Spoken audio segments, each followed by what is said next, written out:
All right, well, I'm going to get us rolling.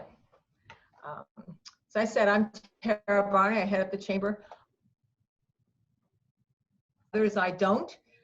Some of you that are on by phone, I won't be able to tell who you are. So in case you haven't been living on Zoom like I have been the past 2 months, I want to call your attention to the screen down at the bottom or on the top if you're on your iPad. There's a little chat button. It looks like a thought bubble. That's a really convenient way for you to identify yourself, put out a question, share something with the rest of the group. Any way you'd like to communicate, please use that. You are muted right now. If you want to engage in conversation, which is the entire purpose of this call, please remember to unmute yourself, or I'll give you this very sophisticated signal if you don't. But our hope is to spend a little time this morning hearing from you in particular about how things are going.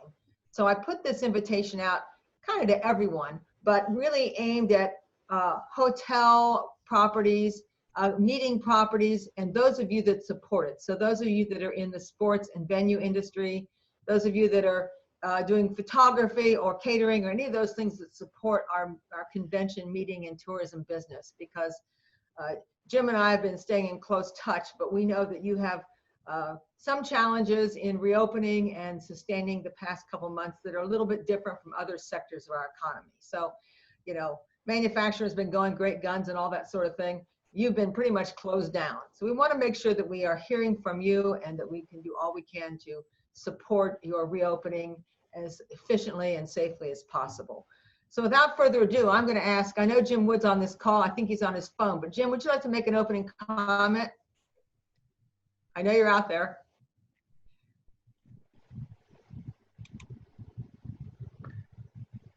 A little secret, Jim, if you're on your phone, you need to use *6 to unmute.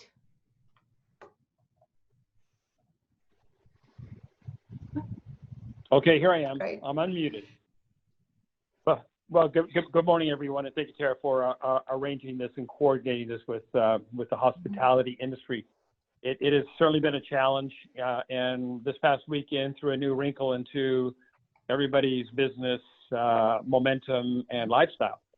From a Visit Evansville standpoint, you know, we have been staying engaged with our customers, and we know that there's a lot of cancellations. We've all experienced it. We are forecasting that, you know, if things get back to normal come Labor Day, we should start to see an increase in business from a convention standpoint. The sports park is still trying to figure out what is the right date. We're looking at July 4th weekend as the time to open the park, but we're still seeing and receiving some teams that are calling in and booking, but we're also receiving a lot of cancellations because there's, you know, 40 million people that are unemployed right now, and that has greatly impacted the sports teams, which was a surprise. We thought youth sports would be the first segment to return, but right now it's going to return, but not to the level that we had initially thought, because a lot of the teams now are just playing in their local rec leagues, and they are not traveling as we were hoping for, primarily due to the unemployment. So if you got 12 to 15 players on a team, 2, 3, or 4 families are impacted, thus causing problems for the entire teams to travel. So that's what we are seeing, but we are monitoring that closely. We are continuing to keep the fields and the sports park in pristine condition, so when we're able to return back to normal, we can. There have been specific guidelines imposed upon us at the sports park at this time by state government, and we are adopting the park to accommodate those guidelines so that we can open without any problem. So there's the social distancing, there's the need for 2 restrooms per field, et cetera, that we have to put into place that we are doing so. So won't bore you with all the details. From a meetings convention standpoint, we are seeing most of our conventions rebooking into future years, those that have canceled. That's the good news, is that they are going to come back. The sad news is, obviously, we're impacted like every other city in America is. We are working on a post-pandemic marketing strategy. We are in the final stages of authoring a revised 2020-2021 sales and marketing plan. That will be going to our board of directors at the end of June for approval and adoption, but we are already putting some of those practices into play right now. So we have been working feverishly to make some adjustments and some changes.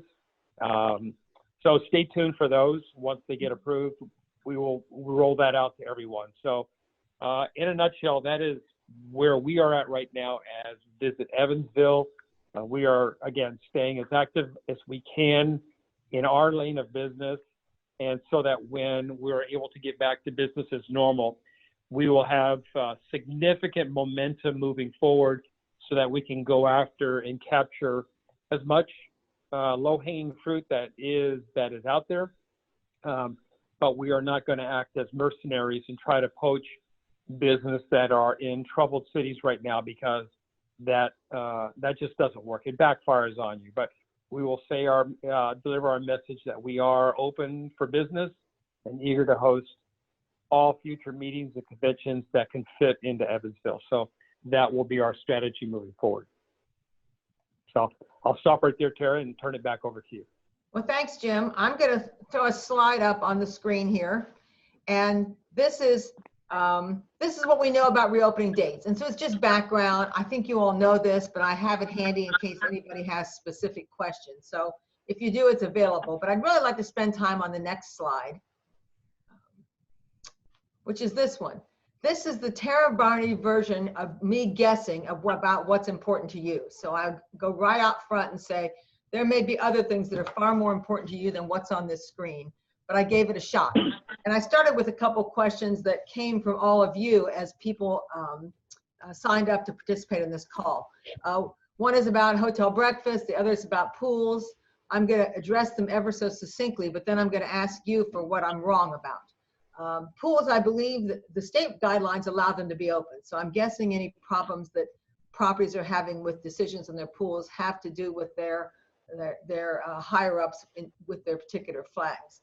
But the breakfast issue is one that is quite complicated. And I'm guessing with the challenges of doing, guest buffets, that's probably causing some significant adjustments in your property. So I'll leave that one up and saying, we don't have an answer to that, except that there are no further state restrictions on how you offer breakfast other than social distancing challenges, which in many of your properties, I'm guessing, is significant. But I put this list up just to prompt conversation. What I'd really rather do is open the floor to you and hear from those of you that are trying to open your hotel with 2 or 3 people on site, or whatever the issues are. So you can perhaps share some of that with the other folks on the phone and get us started at sorting through what are the most important priorities for you. So anyone want to lead off? Because I'm good at calling on people. Someone's taking the floor.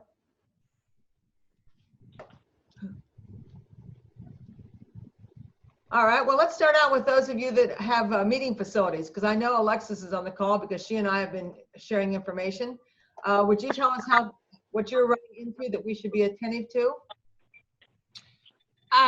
Sure. So we at the Old National Events Plaza, we got mobilized a little bit earlier to, I would say, partially reopen. We've been hosting essential meetings for city and county boards and commissions all along, but just starting last week, we opened our doors for superior courts. So specifically the juvenile court system, the small claims court system, and the misdemeanor court system are hosting proceedings here.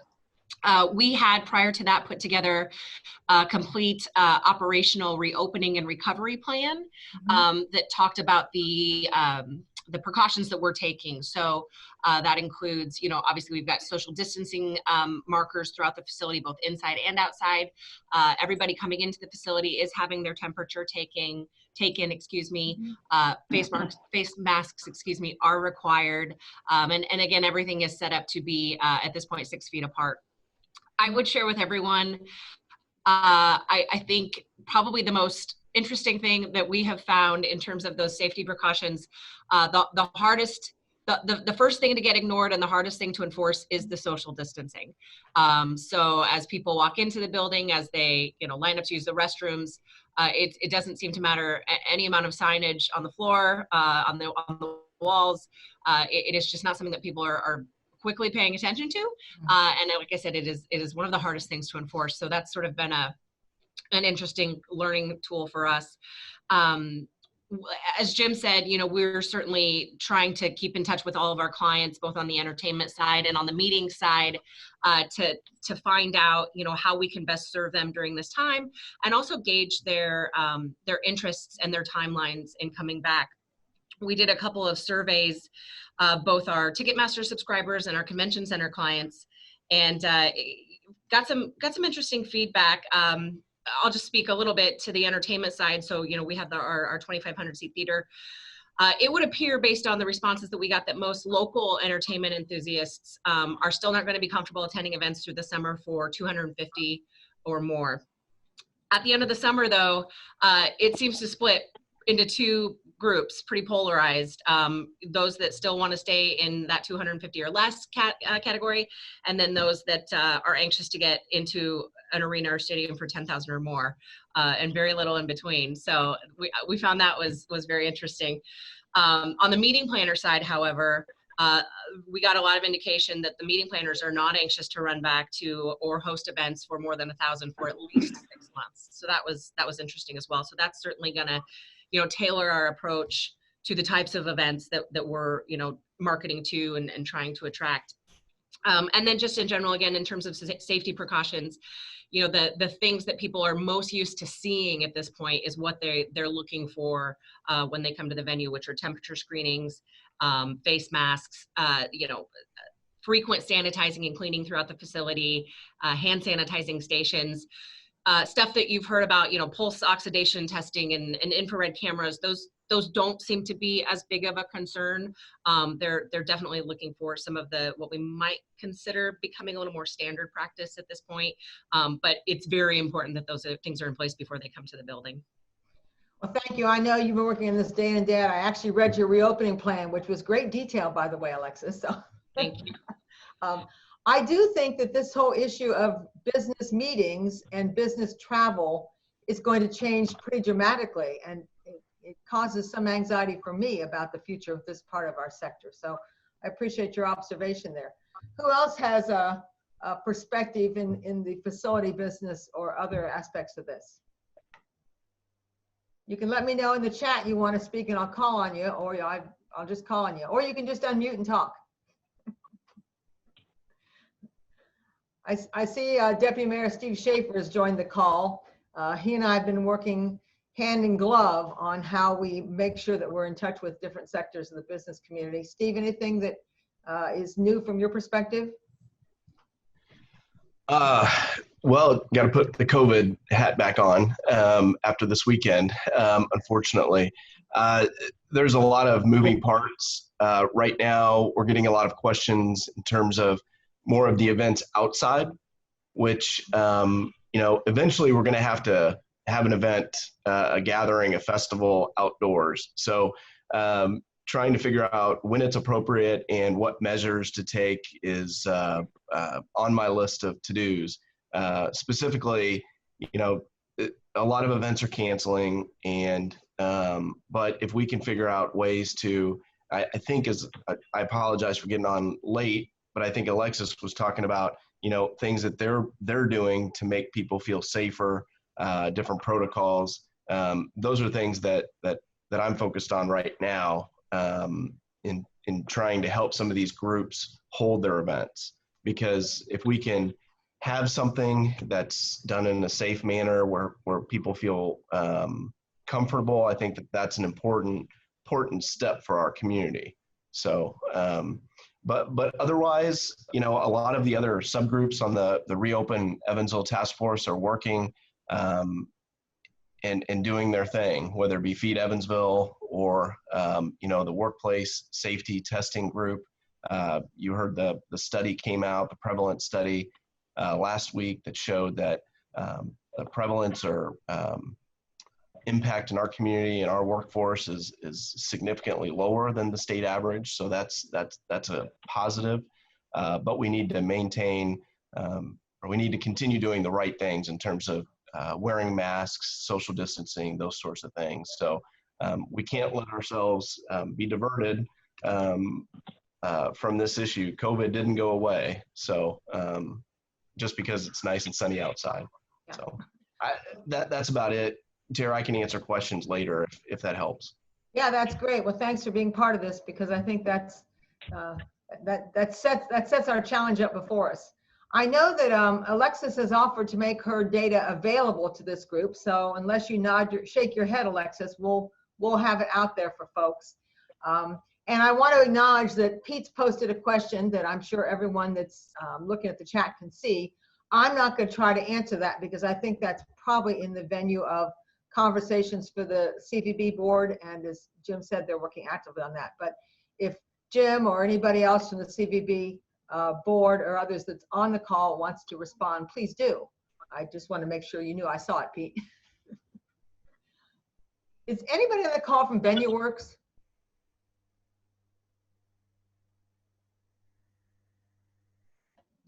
I know they were doing some surveying as well, and from what little I could see, it looked like the responses they were getting were pretty consistent with those that Alexis just spoke to, which is suggest, kind of a slow reopening of inside events, which I know is a challenge for all aspects of this part of our economy. Are there other challenges that I've got listed there, or that are that you feel like you just don't have the resources or the game plan to address? I'm sorry, I was reading the chat at the same time. Well, this is when I start calling on you. So Brandon, would you be able to take the floor for just a minute? Because I know that we think of you as representing University of Evansville, but I know your scope is much broader with your national company. Would you have insight to share with us about how things are going? Yes, can you hear me? Yeah, just fine. Okay, all right, because I don't have the video up. I'm actually back on campus for the first time in 81 days for a few hours, so I'm trying to get it all set up. So my name is Brandon McClish. I'm the general manager of Purple Aces Sports Properties. And so I run all the marketing for University of Evansville. I work for Learfield IMG College, which represents 197 different schools across the country, and I've been on countless calls all about hospitality, and the main focus right now is college football and how do we get back to that.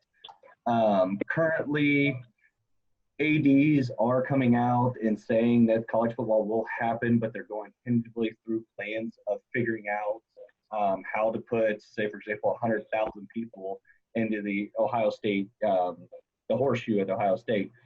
I'm on more basketball calls, which would be the focus here on VenueWorks. You just brought it up, and I was typing something, so I'll delete that and go ahead and say it.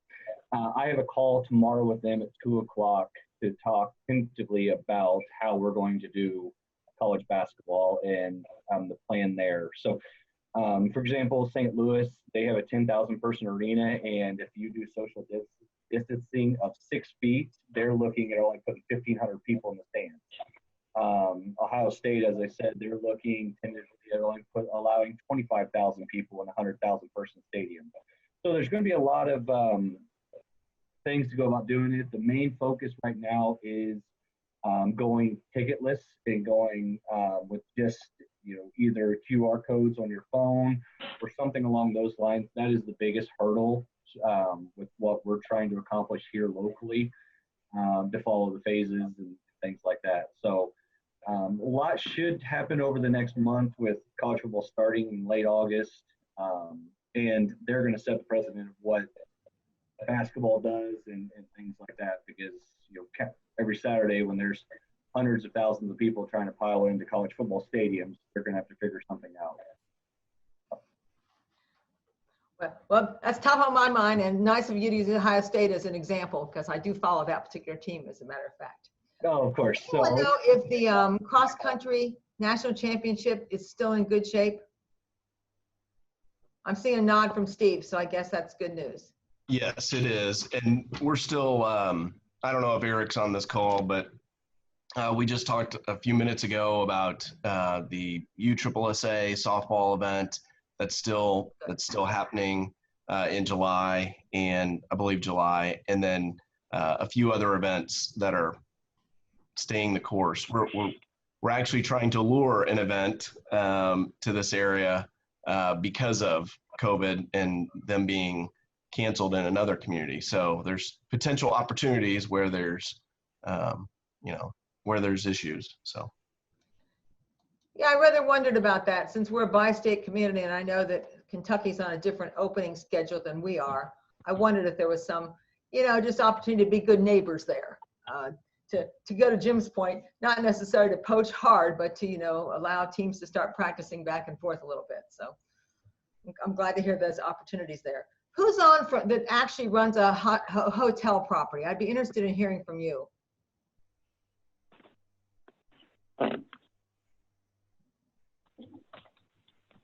Anyone that's actually GM or managing a hotel? This is Noah. I'm a hotel manager for the Home Suites over here on the east side of Evansville. Yeah. Can you tell us how things are? So we started Yeah.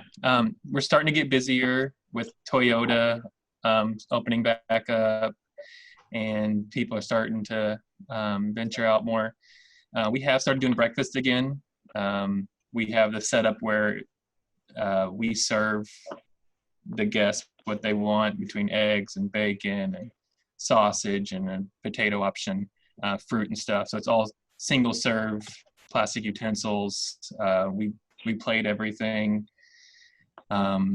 We have opened the pool and exercise facility up, but it's a sign up sheet. So it's one family per hour. It's kind of what we're doing right now. Try to keep the distancing as much as possible. We've got stickers down, like a lot of places do, try to stay 6 feet away from everyone. Overall, it's going pretty well. Things are starting to pick back up a little bit more around here. So one of the things we've been worried about through this is your employee retention. Have you found that your employees are coming back when you need them? We have lost a couple. Just the challenge with unemployment claims and different things like that. But for the most part, we have most of our staff back. Great. Yeah, some of the other forums I've been hosting have raised challenges with childcare and transportation and things like that, which is why I've got them on the list here. I'm not suggesting I've necessarily heard them from this sector, but we are very interested in keeping good track on where our businesses are having challenges with employee return when needed. So appreciate that comment, Noah. Yep. Who else is in the hotel end of this conversation?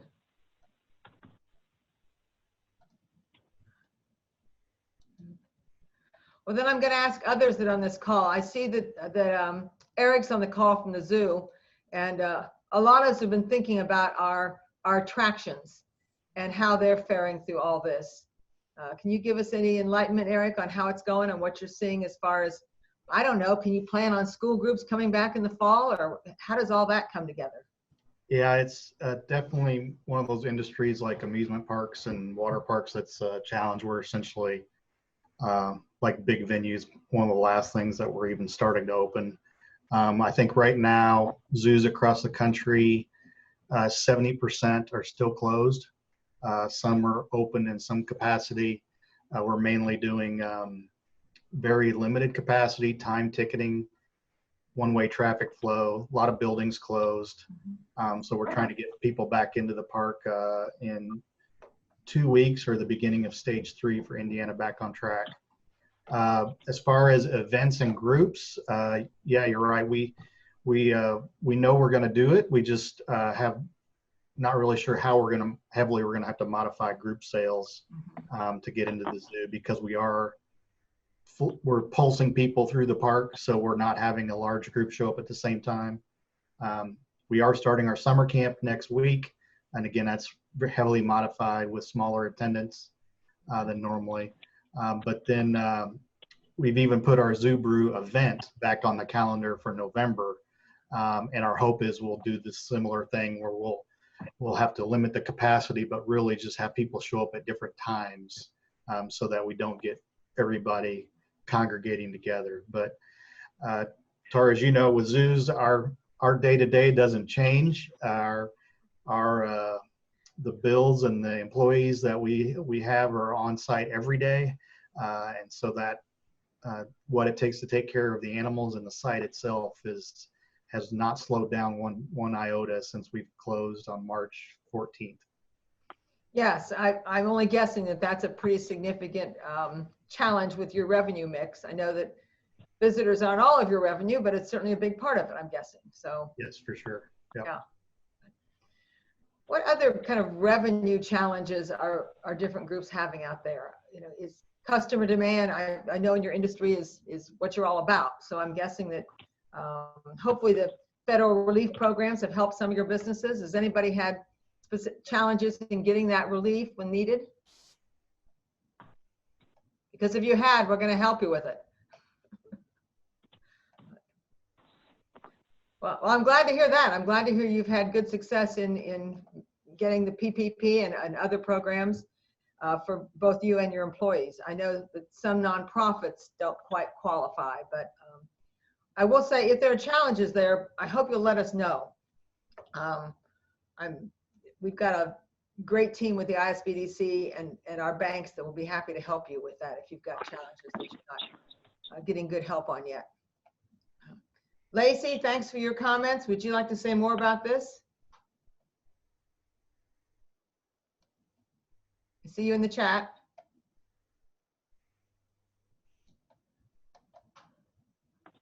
Where's Lacey?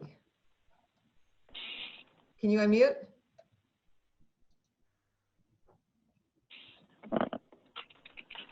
Can you guys hear me? Yes, we can. I represent the Holiday Inn Express on the east side and noticed that we have some inquiries with the softball, baseball travel for June. And I was listening to Jim's update, he was thinking more July. I just looked at their website and they're still indicating that they're going to have travel teams coming in as early as June 15th. So I just wanted to kind of get an idea on when were the event organizers going to be notified that we're looking more at a July opening for DSP. That's a great question. I don't have an answer to it. I think if Steve doesn't happen to know, we may have to get with Jim and get back to you on that. Does anybody else that's on this call have good information? I know the state has said one thing, and it sounds like we're going to move a little more slowly. So I'd welcome anybody else being more helpful than I can be. This is Jim. We are trying to, the state has given us kind of a mixed signal as to when to open a park. We felt that we could do that middle of June, and it's been a real challenge from our standpoint and from the state standpoint to give us concrete information, because the initial information was not doable to open the park in June. And we've asked them to, because initially they said a venue, and we thought that was each field could be considered a venue. The state came back and said, oh no, that includes all 8 fields as a venue that you have to follow. So that kind of disqualified us.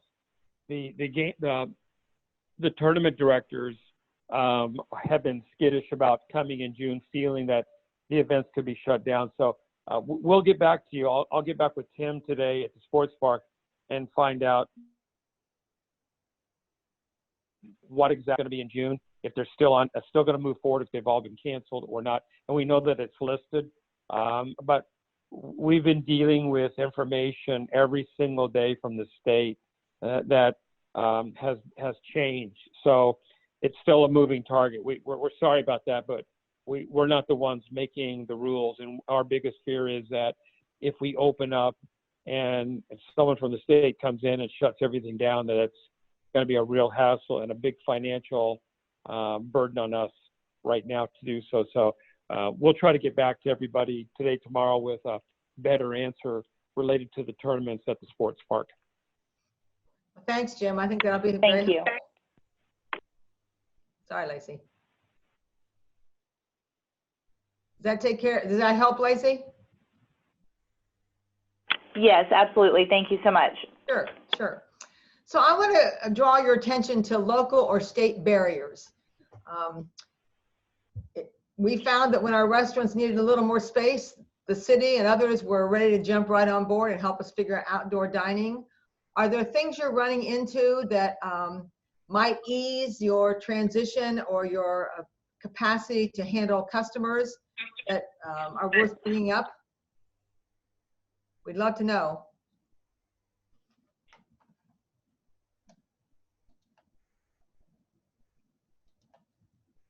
And I assume that you're getting pretty good guidance from your various flags if you're in the hotel business.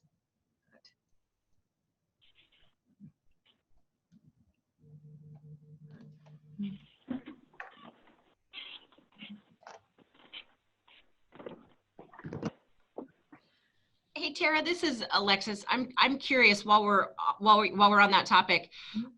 You know, one of the things that we're getting from our customers, one of the questions is a lot about, you know, what will the new standards be for seating? What will the new standards be for banquet dining? And you know, what we're finding certainly in our industry, and I think in talking to some of the hoteliers I've talked to, is that, you know, there's not really a new standard that's been rolled out yet. There's been standards that have been obviously rolled out, you know, at each venue and at each account. And I'm curious if that's something that other people are facing too.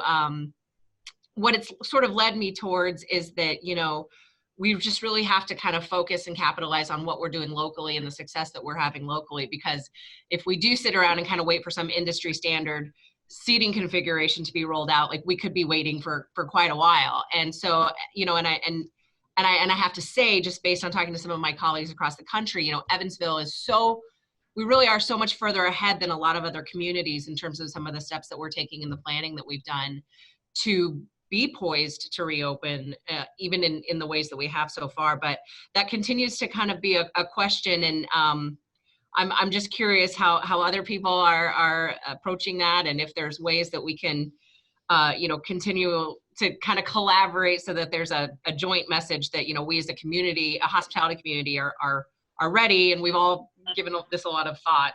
I know that's kind of open-ended, but it's certainly something we're working through. That's a great point, Alexis. As a matter of fact, the Chamber and the Economic Development Coalition and all of us have been talking about how we put our best foot forward, as you said, because as a region, we think we've got quite a few advantages. We're safe, we've got lots of great jobs, we've got lots of great facilities, and so we're working on how to put that message out without being frankly obnoxious. And so we're trying to sort that through, because I think it is a very fine line, and I have to give great credit to all of you and to the many businesses in town that have been sorting it out and kind of building a game plan and beginning to execute it on their own. And I think that, you know, none of us want to have our numbers go up, but as our numbers go up a tiny bit and we manage backwards, I think we can be very deliberate about getting our region's economy open as quickly as possible. But I think your point is very well made. I hope one of the things that will come out of this is to position, you know, Greater Evansville as having opportunities to be more appealing as a destination for sports and for business and that sort of thing, because, you know, frankly, to some extent, our tiny bit of isolation is serving us in good stead right now. So your point is well made. And it is certainly a priority of the Chamber. I'll share with you all that we've got the governor coming in early July, and we're working to put together a half on-site, half remote lunch with the governor. And so we're going to see how the heck that goes. And I'm hoping it goes well and it can be a model for the future. So we're trying to be very respectful of the importance of people being safe and still get them back into the room where we can. So stay tuned and we'll see if that's a train wreck or a huge success. I'm counting on it being a huge success. Anyone else got best practices you'd want to share with your colleagues while we've got a little time here? Or things that are working for you?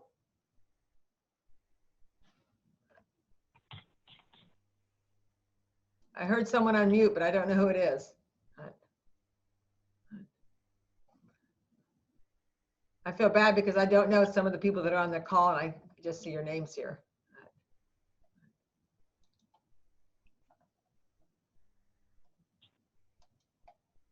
Well, here I go. I just pick on people. Julian Fleck, I don't know you. What's your business in this mix?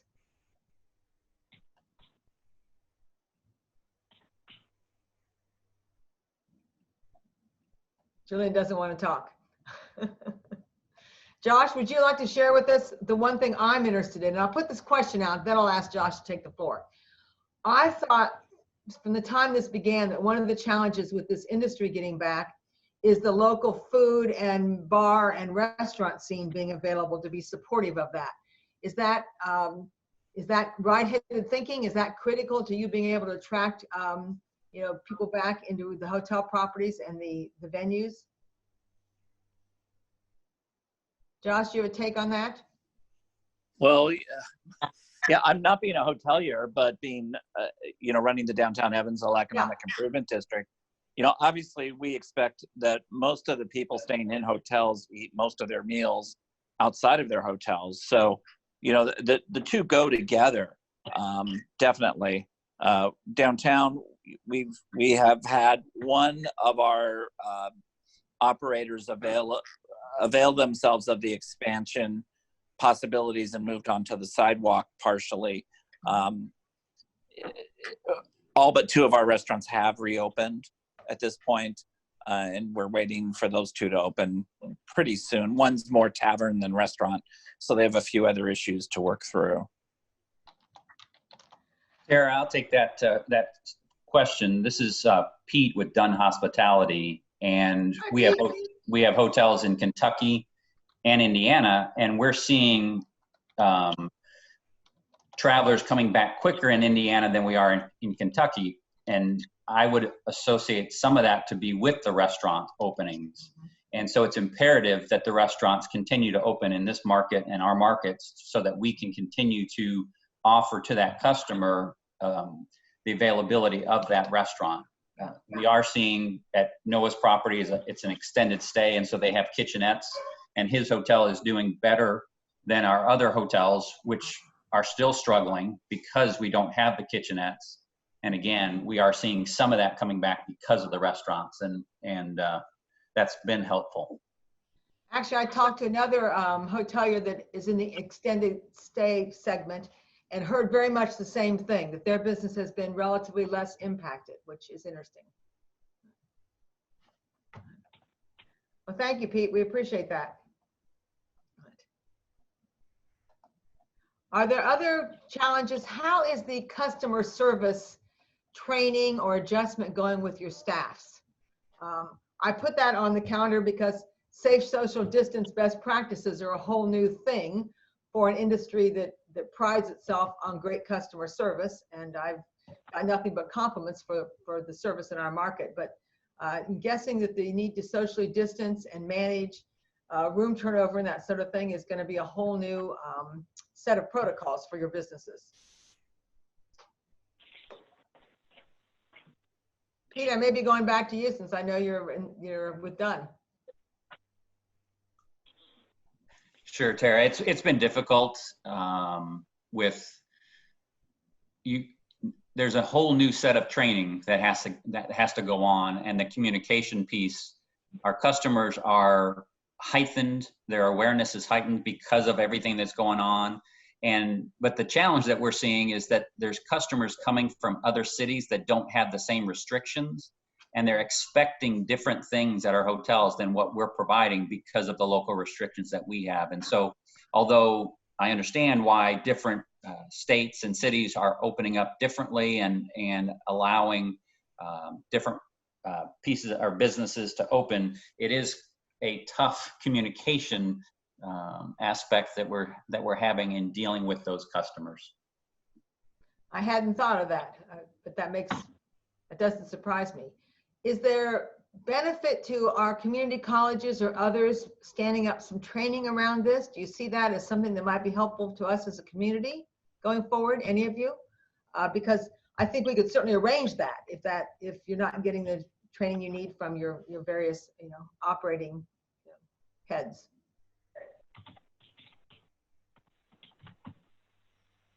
So most of you are handling that training internally then, I take it. Well, this is my chance to sales pitch.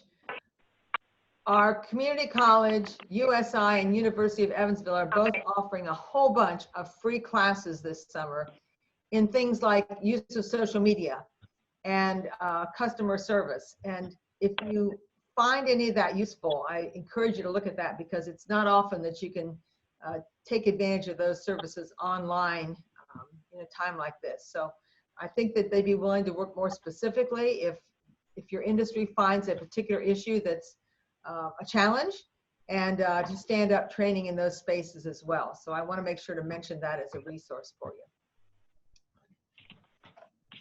Jim, other Sarah, thoughts? This is Lacey Benson. That information would be great to share with the Hotel Lodging Association. Okay. I'd be happy to share my information with you so we can get that shared. I think it would be a great opportunity. We're all just, going through the motions and doing what we think and how we interpret the CDC and local guidelines. But it would be great for, those people that are in that profession to continue to train with all of us. Great. Well, if you want to put your information to me in the chat privately, or just shoot me an email, I'll make sure that we get that back out to you, because we're happy to make that and any other resources available. I will sales pitch, if you don't spend time on the Chamber website because you're not necessarily all that active with us, take a look at it now, because we've reorganized our website so it's really just one giant portal for the business tools that are needed right now. So whatever your business needs are, training or otherwise, we've tried to make sure they're available right on the front pages of the Chamber website. So I encourage you to use that as an option.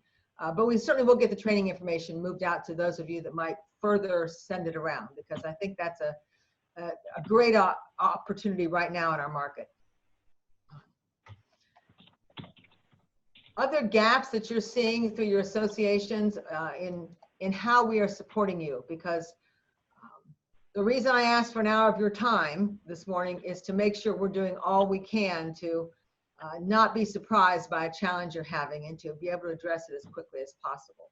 So if you want to send it to me privately, send it to me in email, but we want to make sure that we're taking full advantage of not only your ability to help each other and to be good associates in college, but to make sure you're connected with anything else in the market that will help you as we get this market and this economy reopened.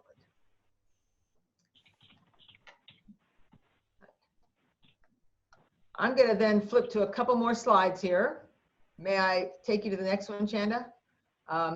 This is a package of materials that's available. Oh, sorry, I just lost you there. That's available to you. It's on our website. There's various signs you can put up. If you've seen the billboards around the region, we got into this because our retail and restaurant folks said to us, the biggest thing we need is to have the third party tell this community that businesses are doing all we can to be safe, clean, and welcoming for them. So we put this campaign together really to tell the people that come by your front door that you've done all you can to be ready to make them feel comfortable coming into your place. So we encourage you to download anything you want from this site. We do have clings available. If you, we'd encourage you to put this cling on your front door. It's just a way for the public to see generally around, as they move around our region, those businesses that have gone to great efforts to make sure they're ready to make it a good customer experience.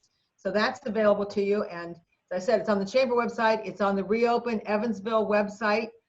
Both of those links are on maybe the next slide. Chanda, can I get one more slide here? There we go. There are the links. We hope you'll use both of these sites, not just for anything you need, but it's a good way to connect back with us if you see challenges. And one more thing I want to mention, we host the Small Business Development Center, which is a great resource for this community. As time rolls out, and for those of you that are in the catering or other aspects of supporting hospitality, if your business plan or your revenues are not moving at the pace you expect, or if you have other things that are coming up that are going to require rethinking of how you organize your business, we want to be the very first folks to help you with that if we can. Certainly your lending institution, your accountant are phenomenal partners in that, and we always tell you to go there first. But the Small Business Development Center is very available to you. There's no cost. You can sign up as a client, and we have extraordinary counselors that will help you work through any aspects of how you might need to make short-term or long-term adjustments as we kind of reopen our economy. So I want to make sure that you've got a welcome invitation to use those services anytime you find them helpful. Chanda has put the information up in the chat. If you can't see the chat, we'll send you out some notes for those of you that are on the call by phone or otherwise can't see the chat, so you'll have access to this information too. But I'm going to actually articulate the websites for those of you who can't see them. www.swinchamber.com and www.reopenevansville, all one word, .com. So both of those sites will put you in touch with, I hope, most of the tools you need. Any other thoughts today? You've all got businesses to run, so I'm not going to keep you on the call any longer than is productive for all of you. But I will say we're sure appreciative of what you're doing and how you're taking the bull by the horns and reopening your particular businesses. Jim, anything you want to share as we kind of wrap up here?